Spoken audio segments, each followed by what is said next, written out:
조선업계가 수주 호황을 맞고 있지만 치솟는 후판 가격 때문에 향후 매출에 타격을 입을 전망입니다. 카타르로부터 받아놓은 LNG 운반선 대응 주문이 오히려 발목을 잡는 게 아니냐는 얘기까지 나오고 있습니다. 25일 업계에 따르면 한국조선해양과 삼성중공업은 오는 28일과 29일 각각 1분기 실적을 발표하는데요. 시장에선 1분기 조선사들의 높은 수주 실적에도 향후 영업 손실을 피하기 어려울 것으로 내다봅니다. 지난해 조선사들은 철강 제품 가격 인상분을 충당금으로 설정해 조단위 적자를 냈습니다. 가장 큰 문제는 치솟는 선박용 후판 가격입니다. 철강제가 선박 제조원가에서 차지하는 비중은 15%에서 30% 내외로 파악됩니다. 철강제에서 후판의 비중은 90% 내외로 알려졌는데요.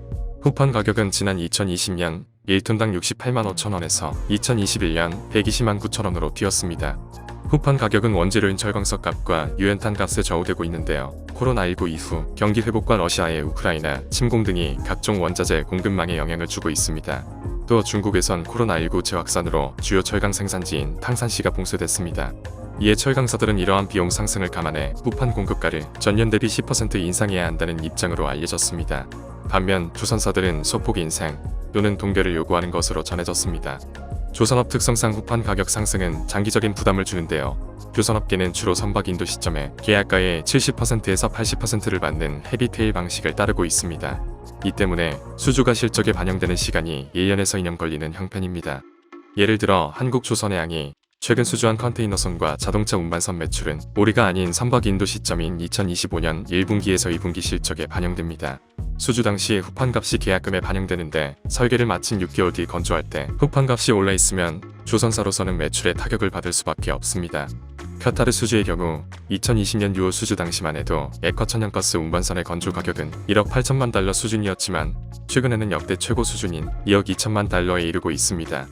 이동원 대신증권연구원은 일부 조선사들은 원자재 인상분을 선가에 전가할 수 있는 조항을 계약에 넣지 못한 것으로 알고 있다며 국내 조선사 입장에서 버거운 힘겨루기가 이어지는 상황이라고 말했습니다.